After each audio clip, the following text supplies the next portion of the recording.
when I started in the last book, I called it non-reactive empathy.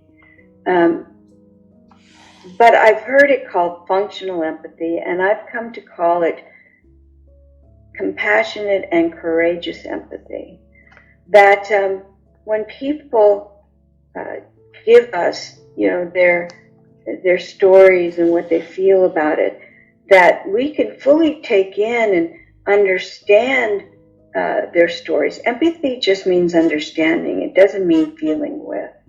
That I can, through my experience, fully understand how you see the situation and why you feel this way. But I don't get attached to your emotions, so I understand it, and then I release it and stay present. And I certainly don't jump in to fix you. That's the worst thing I can do, because then I make you weak.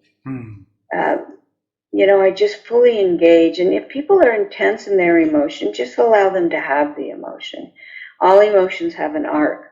There's the trigger, there's the intensity, and then it starts to diminish.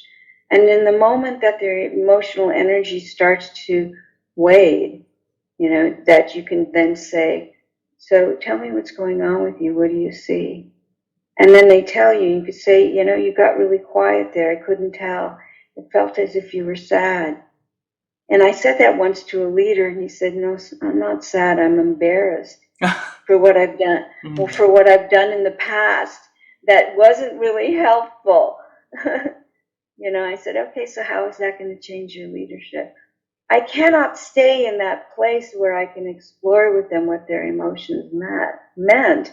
If I, sympathize and take on their emotion and their story, I take it in, I understand it, and I release the emotional energy so I can stay compassionate and curious. Compassionate and curious. Yeah.